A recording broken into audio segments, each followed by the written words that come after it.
2026년도 벌써 5월 달이 되었네요. 참 시간이 정말 빠르게 흘러가고 있습니다. 하루하루의 일상을 어떻게 살아가고 계시는지요? 음, 저는 뭐 늘 일상이 뭐 여러분들도 그렇다시피 늘 한결같습니다. 뭐 오전에 알바하고 오후에 주로 농장에서 농사 일을 하고 그리고 어머니 날마다 챙겨드리고 뭐 식사 챙겨드리고 또 어머니 뭐 여러 가지 필요한 것들 또 도와드리고 뭐 그런 일들을 하며 또 저녁에는 또 하루를 마감하면서 조용히 묵상하고 기도하고 뭐 그렇게 하루하루를 살아가고 있습니다. 알바하는 일상이 늘 똑같은 날이지만 그러나 늘 같지 않습니다. 매번 이 사건들과 일들이 변화되고 환경들의 변화 속에서 음, 제가 예상하지 못했던 그런 일들이 늘 일상적으로 벌어지곤 하죠. 물론 집에서도 마찬가지고. 그러나 그런 일상 가운데서도 음, 감사한 것은 제가 이 십자가의 복음을 깨닫게 됐고 알게 되어서 너무 감사하다는 것입니다. 사람들을 대할 때, 또 우리 어머니, 우리 가족들을 대할 때, 그리고 내가 하루하루 살아가면 일상생활 속에서 얼마나 감사한지 모르겠습니다. 음, 최근에 좀 몇몇 그 또 유튜브에서 유명한 목사님들의 그 설교들, 소위 어, 그 정말 훌륭하신 목사님들의 그 설교들을 가끔씩 듣곤 합니다. 정말 이 시대를 향하여 예리하게 통찰력 있게 꾸짖는 말씀 또는 정말 안타까움과 극렬함으로 전해주는 말씀들을 들으면서 한편으로는 참 이 설교를 듣는다는 게 필요하지만 너무나도 참 중요하지만 그러나 이 설교를 듣는 전해지는 이 설교가 사람을 참 바꿀 수 없다라는 데 참 문제가 있다라는 것이죠. 저도 예전에 아주 많은 설교들을 들어왔습니다. 뭐 그렇다고 해서 뭐 굉장히 뭐 많은 설교를 들은 것이 아니라 그래도 나름대로 유명하고 그런 나름대로 깨어 있고 진리를 올바르게 전한다는 목사님들의 이야기들을 꾸준히 들어왔습니다. 그런데 돌이켜 보면 그러한 설교를 듣는 것이 사람을 바꾸지 못하다는 것이죠. 특별히 저를 사실은 그 설교가 바꾸지 못했던 것 같습니다.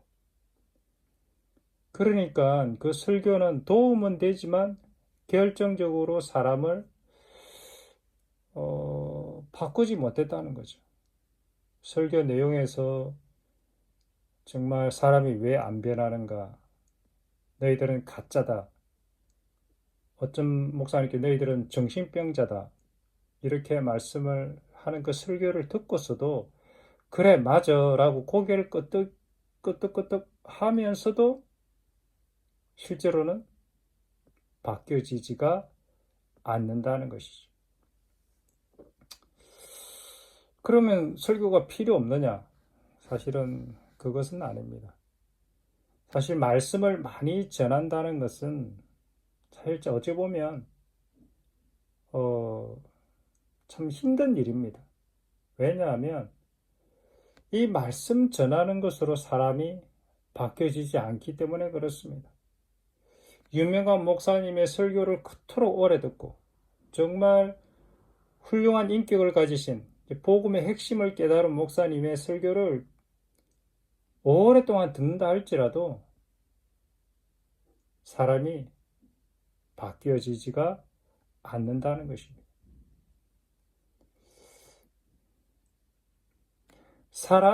제가 돌이켜보건대 사람이 정말 근본적으로 바뀌어지는 그러한 조건이 뭐냐? 그것은 본인이 스스로가 말씀을 통해서 깨닫고 본인이 스스로가 하나님 앞에 항복하는 시간이 있어져야 돼. 항복하는 사건이 반드시 있어져야 하기 때문에 그렇습니다. 부흥회라든지 어떤 산상 기도회 또는 특별 집회 또는 수련회 좋은 목사님 말씀을 듣고 눈물을 흘리며 결단을 하고 그래 내 자신을 하나님께 드리기로 했어 한다고 해서 사람이 바뀌어지지가 않는다는 것입니다. 참 어렵죠. 그래서 신앙은 참 어렵습니다. 왜냐하면 각자가 하나님 말씀 앞에 직면해야 되기 때문에 그렇습니다. 각자가 예수님처럼 예수님이 걸어가셨던 그 십자가의 길을 똑같이 따라가야 하는 것입니다. 이 길이 진리의 길이다 라는 말을 수십 번, 수백 번 듣는다 할지라도 실제로 내가 그 길을 걸어가지 않으면 진리와는 아무 상관이 없다라는 것이죠. 그런데 내가 걸어가고 싶어도 걸어가지지 않는 게 이 하나님의 진리라는 것입니다. 내가 원한다고 해서 걸어가지는 것도 아닙니다. 내가 십자가의 길을 배우고 듣고 해서 또는 복음의 진리를 듣고 배우고 해서 내가 이제 그 길로 가야 되겠다. 이렇게 결심하고 결단한다고 해서 그 길로 가지지가 않는다는 것입니다. 그러니까 너무 어려운 거죠. 내가 원한다고 해서 그것이 주어지지 않은 것입니다. 그런데 그럼 내가 원함과 내 욕구와 갈망이 없어져야 되느냐? 그럼 지식과 어떤 복음의 그 지식적인 내용들이 필요가 그럼 없는 것이냐? 그것도 아닌 것입니다. 분명히 우리가 지식이 필요하고 복음을 듣는 게 필요합니다. 이것이 어디까지 필요하냐? 너라는 존재가 아무런 소망이 없다라는 것을 깨닫게 해주기까지 필요하다는 것이죠. 그리고 하늘에서 내려온 유일한 구원의 밧줄, 하늘로부터 내려 하늘과 연결된 그 구원의 사닥다리, 그것이 바로 십자가라는 사실을 깨달아 알게 하기까지 안내하는 안내서가 바로 이 성경 말씀이고 목사님들의 설교고 그렇다는 것이죠. 성경 공부하는 내용의 목적지도 바로 그 지점까지 가야 하는 것입니다. 그러니까 각자가 인생의 절망을 경험해야 되고 나의 존재의 무가치함을 경험해야 되고 내 속에 들어있는 이 죄악 덩어리의 본질을 본인이 경험을 해야 깨달아야 비로소 하나님 앞에 완전한 엎드려지는 사건이 생겨나는 것이죠. 이것이 복음의 사건이고 믿음의 사건인 것입니다. 우리 인간들의 역할, 설교자들의 역할, 성경 공부의 역할, 유명한 책과 어떤 이 모든 것들의 역할은 뭐냐면 하나님 앞에 항복해지는 그 지점까지 우리 그들을 인도하는 것입니다. 그러니까 제가 이렇게 한 몇 년 동안 이렇게 설교 아닌 설교를 또는 말씀을 이렇게 전하고 나누고 했던 그 궁극적인 목적이 뭐냐? 인간의 존재의 본질을 알아야 합니다.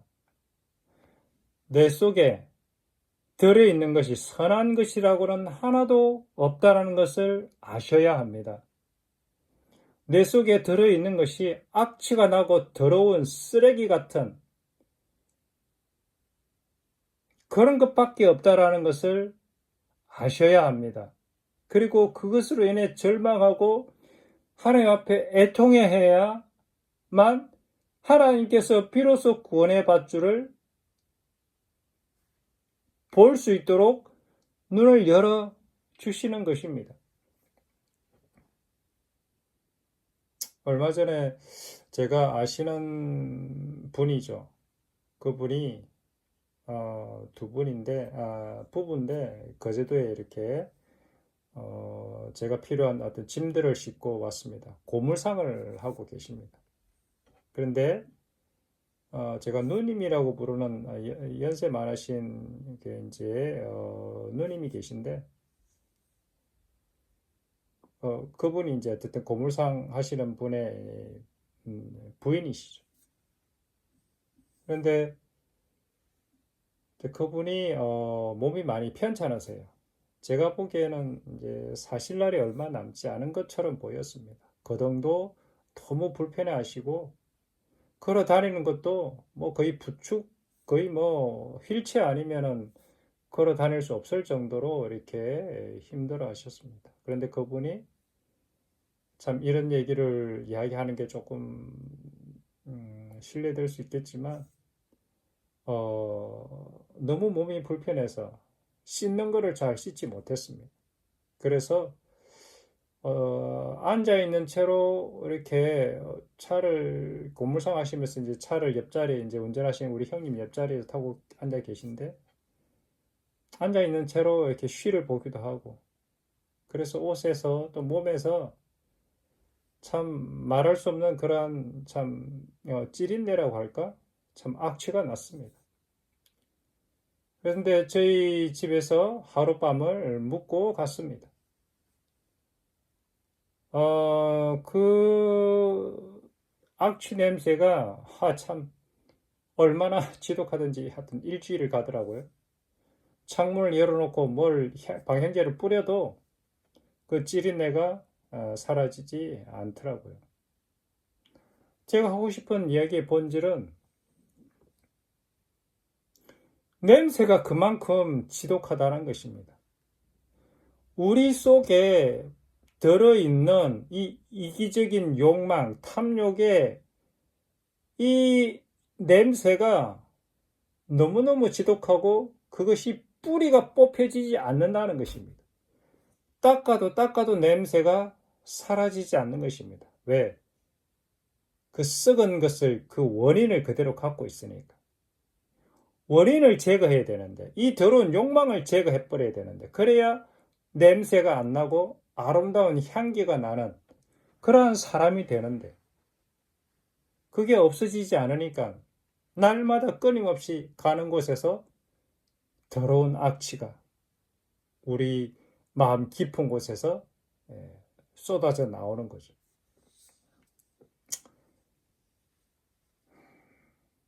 교만, 자기 자랑, 탐욕, 이기심, 그 다음에 온갖 정욕들, 돈에 대한 욕망들, 여러 가지 것들 있지 않습니까? 그리고 가장 지독한 악취가 나는 게 바로 자기 의로움이라는 거죠. 자기 의로움. 자기 의로움의 악취는 너무나도 이게 그 목에 달라붙은 그 가래처럼 그 찐득찐득한 그 노란 그런 거 있지 않습니까? 목에 코로나 때 제가 이제 목에 그게 기관지에 이제 그 가래가 끼어가지고 얼마나 호흡하기 힘들던지 뱉어도 그냥 목에서 떨어지지가 않는 거예요. 그 끈덕지게 붙어 있는 그 콧농이라고 해야 될까? 그 가래가 바로 우리 보기에 아주 멋있어 보이는 교양 있고 예의 바르고 얌전하고 좀 뭔가 훌륭해 보이는 인격을 가진 사람들의 자기 의로움이라는 악취죠.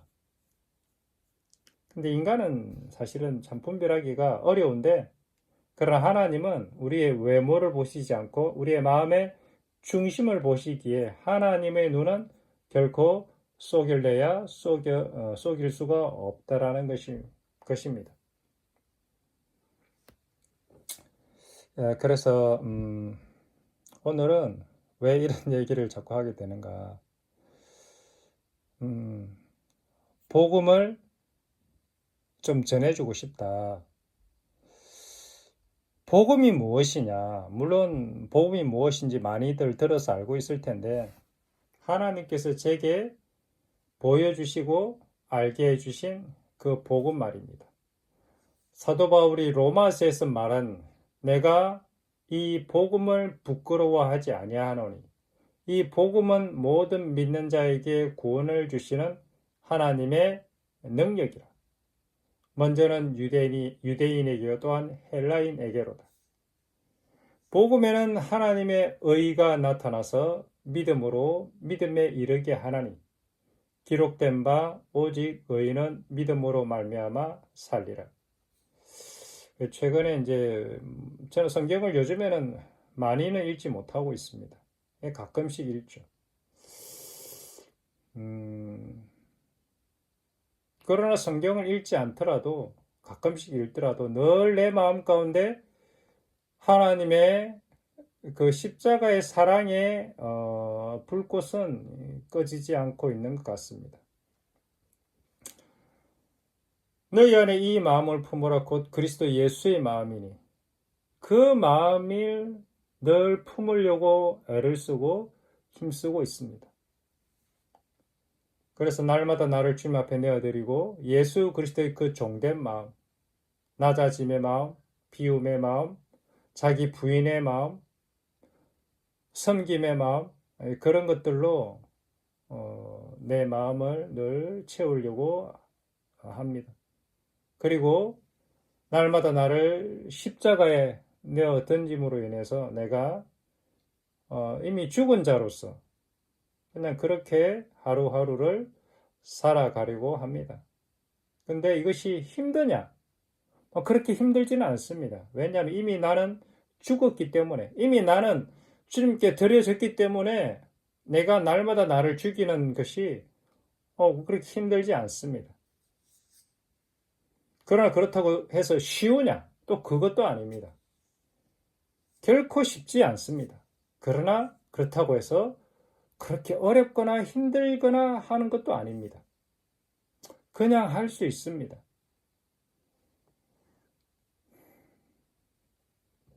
그래서 이 로마서를 통해서 제가 이제 로마서 6장을 엊그저께 읽었거든요. 6장을 읽을 때마다 로마서 6장을 읽을 때마다 그래 이게 복음이지.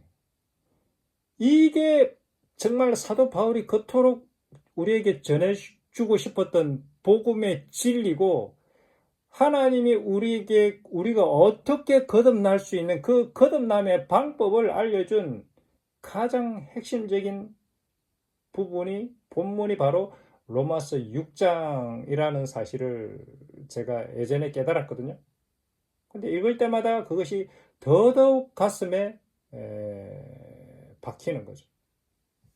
그래서 나는 잘은 모르지만 제가 헬라어를 이렇게 원문을 알아서 그것을 번역해내고 할 실력은 안 됩니다. 그러나 그냥 번역된 한글을 통해서 그냥 성경을 그냥 읽으면서 그냥 한글로 쓰여진 성경을 읽으면서도 얼마든지 복음의 그 진수를 깨달아 알 수 있다라고 저는 말씀드릴 수 있습니다. 왜냐하면 제가 순수하게 한글로 쓰여진 이 번역되어진 성경을 통해서 복음을 깨달았거든요.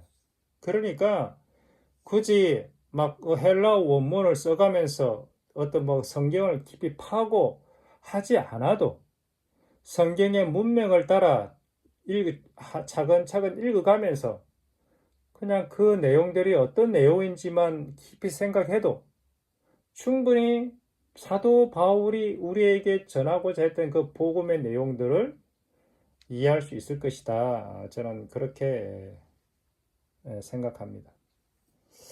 그래서 뭐 저야 이제 신학교 졸업한 그 신학교 공부한 게 뭐 있겠습니까? 얼마나 알면 얼마나 알겠습니까? 그렇지만 그냥 제가 깨달은 것을 그냥 나눔을 통해서 우리 여러 성도님들도 본인 스스로가 성경을 읽을 때 한번 생각해 보시고 아, 그래, 그것이 맞을 수도 있겠다라고 이해되어지고 그러고 나서 이 말씀을 계속해서 읽으면서 깊이 묵상하시면서 로마서 6장이 비밀이 뭐 비밀도 아니죠.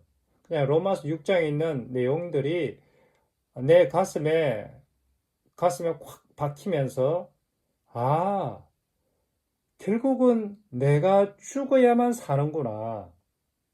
내가 그리스도와 함께 십자가에 못 박혀 죽을 때 비로소 내가 죄로부터 자유하게 되는구나.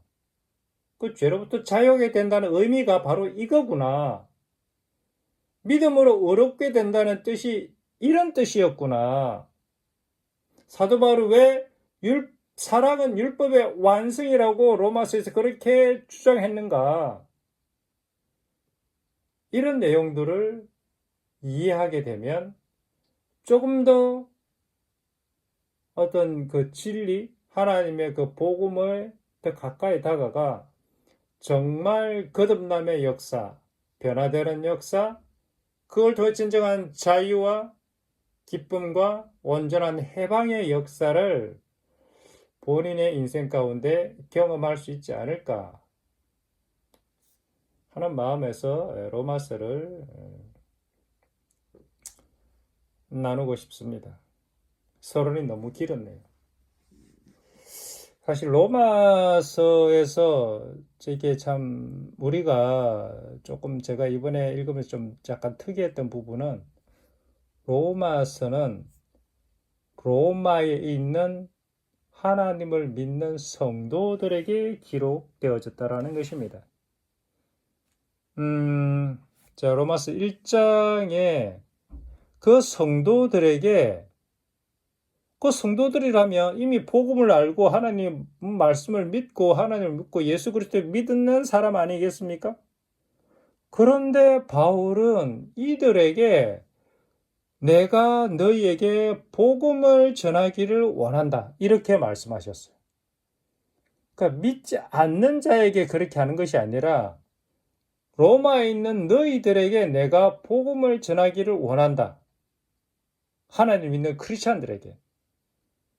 이 놀라운 이야기 아닙니까? 오늘날로 치자면 교회를 다니고 열심히 오랫동안 믿고 있는 여러분들에게 내가 복음을 전하고 싶다. 우리는 복음은 예수 안 믿는 사람한테 전하는 거잖아요. 그런데 바울은 하나님의 그 당시에 로마 시대 때 하나님을 믿는다는 것은 얼마나 그 믿음의 수준이 대단하겠습니까? 그런 사람들한테 내가 로마에 있는 너희에게도 복음을 전하기를 원한다. 이렇게 말씀했던 것입니다. 진짜 복음의 물론 뭐 기초적인 것이 아니라 복음의 그 풍만한 복음이 무엇이냐 그리고 복음의 그런 내용들 이런 것들을 내가 너희한테 전할 텐데 이 전한 내용들 가지고 니네들의 믿음의 수준, 신앙의 수준, 내 믿음의 위치, 신앙의 위치를 점검하고 방향을 신앙의 방향, 믿음의 방향을 잘 잡으라는 권면이 아닐까 생각합니다.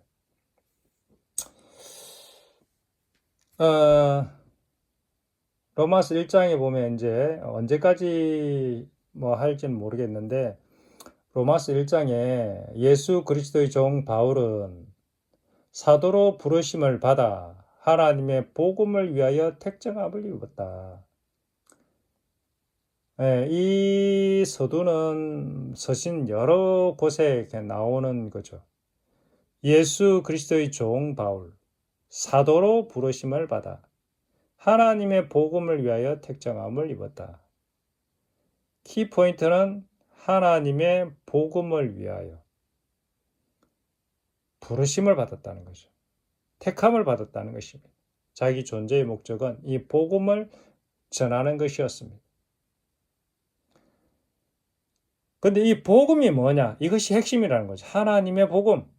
이 하나님의 복음은 그저 하늘에서 뚝 떨어진 것이 아니라 바로 하나님이 선지자들을 통하여 그의 아들에 관하여 성경에 미리 약속하신 것이라. 이 복음은 어느 날 갑자기 뚝 떨어진 것이 아니라 구약을 통해 구약 안에 들어있는 그 선지자들의 를 통해 주신 하나님의 약속의 성취가 바로 이 복음이다 라는 거죠. 이 복음과 하나님의 아들 예수 그리스도가 동일하다.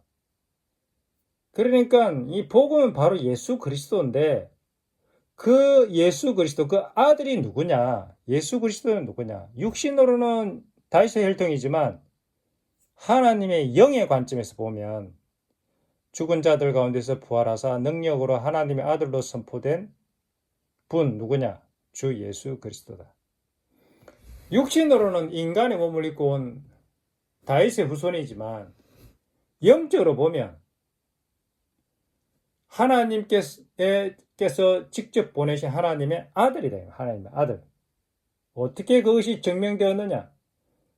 죽었다가 성령의 능력으로 부활한 사건을 통해서 그가 하나님의 아들이심을 증명했다라는 것입니다.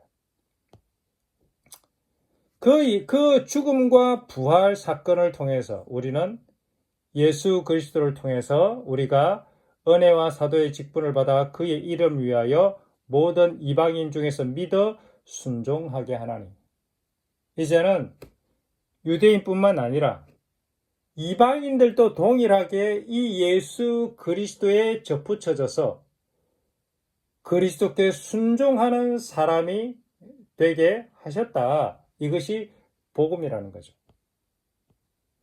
너희도 그들 중에서 예수 그리스도의 것으로 부르심을 받은 자니라.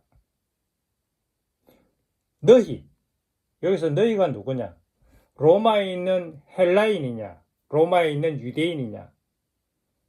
사실은 로마에 있는 헬라인과 유대인 모두 다 이 너희에 속한다고 볼 수 있습니다. 어떤 부분들은 헬라인에게도 해당되는 부분이 있고 어떤 부분에는 유대인에게도 해당되는 부분도 있습니다. 로마에 있어 하나님의 사랑하심을 받고 성도로 부르심을 받은 모든 자에게 하나님 우리 아버지와 주 예수 그리스도로부터 은혜와 평강이 있기를 원하노라. 하나님의 사랑하심을 받고 성도로 부르심을 받은 모든 자. 그러니까 한마디로 진짜 크리스찬인 거죠. 크리스찬들에게 지금 이 편지를 적는 거예요. 형제들아, 내가 여러 번 너희에게 가고자 한 것을 너희가 모르기를 원하지 아니하노니 이는 너희 중에서도 다른 이방인 중에서와 같이 열매를 맺게 하려 함이로되 지금까지 길이 막혔다. 내가 너희에게 가고 싶은데 그 가고자 하는 목적은 뭐냐면 다른 이방인들처럼 너희도 사실 어떻게 보면 헬라 이방인들이 그 부류가 더 많은 것 같아요. 다른 이방인들처럼 너희 이방인, 로마에 있는 그 이방인 너희 가운데서도 열매를 맺고 싶다. 하나님의 자녀를 만들고 싶다. 그런 뜻 아니겠습니까? 그런데 지금까지는 길이 막혔다. 그러므로 나는 어찌하든지 무슨 수를 써서라도 로마에 있는 너희에게도 복음 전하기를 원한다. 너희라는 것은 로마에 있는 사실은 이방인이 무리가 더 많은 것 같아요. 이방인. 복음 전하기를 원한다. 무엇이 진짜 복음인지 알기를 원한다. 그러니까 너희들이 갖고 있는 그 배워온 그것들과 내가 전하는 이 복음을 잘 비교해서 무엇이 옳고 그른지를 잘 분별해서 진리 가운데 거했으면 좋겠다. 이제 그런 뜻 아니겠습니까? 내가 복음을 전하기를 원하는데 이 복음은 내가 로마서 1장 16절 로마서 전체의 주제의 핵심 구절이죠. 이 서두에서 이제 이 로마서 1장 16절, 17절을 통해서 로마서가 쓰여지게 된 핵심 중에 핵심이 바로 이 로마서 6장 16절과 17절에 있습니다. 내가 복음을 부끄러워하지 아니하노니 이 복음은 모든 믿는 자에게 구원을 주시는 하나님의 능력이 됨이라. 먼저는 유대인에게요 그리고 헬라인에게로다. 복음에는 하나님의 의가 나타나서 믿음으로 믿음에 이르게 하나니 기록된 바 오직 의인은 믿음으로 말미암아 살리라 함과 같으니라. 사도 바울은 이제 복음에 대해서 사도 바울은 사실은 유명한 뭐라고 성경학자라고 그럴까? 구약에 정통한 그런 분 아닙니까? 그가 구약을 연구하다가 발견한 것이 이것이었습니다. 구약에 보니까 오직 의인은 믿음으로 말미암아 살리라 함과 같으니라. 이 말씀은 사실은 하박국 2장 4절에 나오는 말씀입니다. 오직 의인은 믿음으로 말미암아 살리라. 근데 이 말씀은 신약의 말씀이 아니라 구약의 말씀이죠. 하박국이 기록한 말씀입니다. 의인은 믿음으로 말미암아 살리라. 이것이 복음의 핵심이었어요. 사도 바울은 이것을 보았던 것입니다. 의인은 어떻게 해서 의인이 되느냐? 율법을 지키고자 하는 그 율법을 지켜서 의인이 되는 것이 아니라 믿음으로 의롭게 되는구나. 이것이 구약에 있었던 것입니다. 이것이 본질이구나.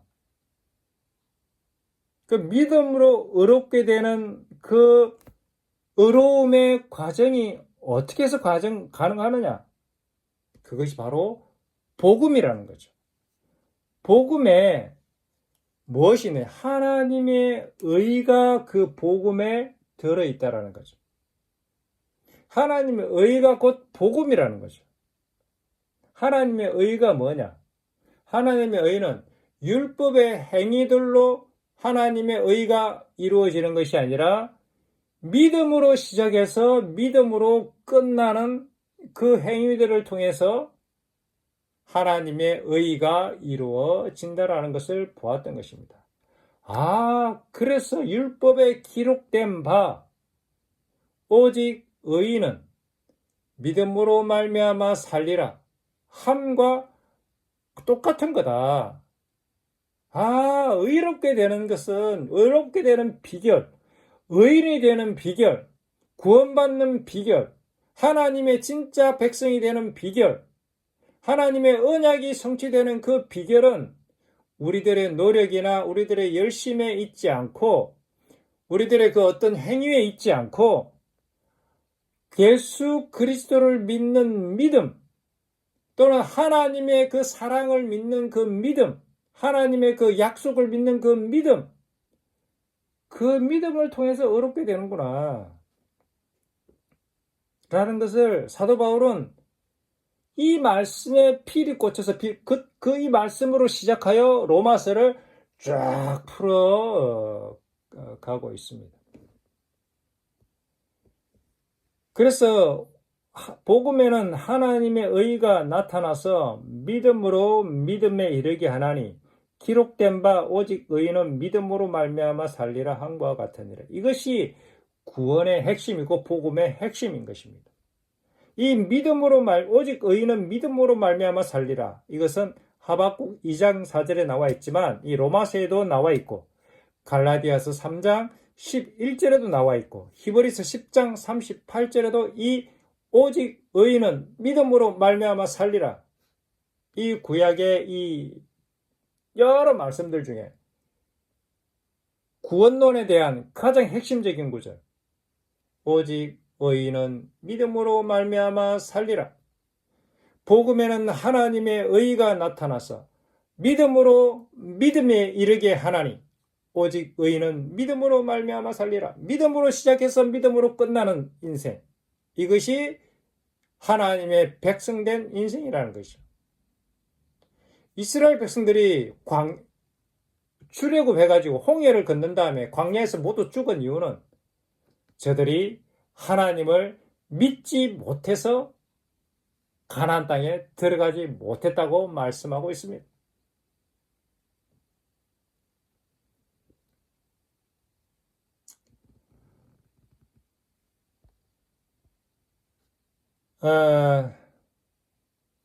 자, 그러면 그 다음부터 18절부터 쭉 이제 무슨 내용이 있느냐? 사실은 17절까지 이 복음이 무엇이냐? 또는 가장 복음이라는 이 단어 속에 들어있는 가장 핵심 키워드, 하나님의 의라는 키워드, 그리고 믿음이라는 키워드, 그리고 의인이라는 키워드.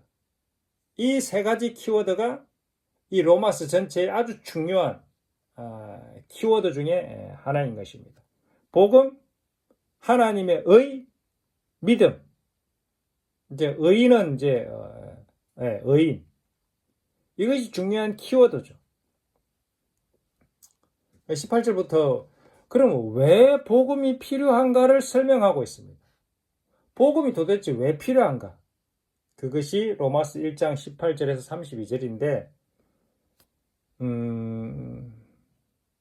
그것은 이제 다음 시간에 또 차차 나누었으면 좋겠습니다.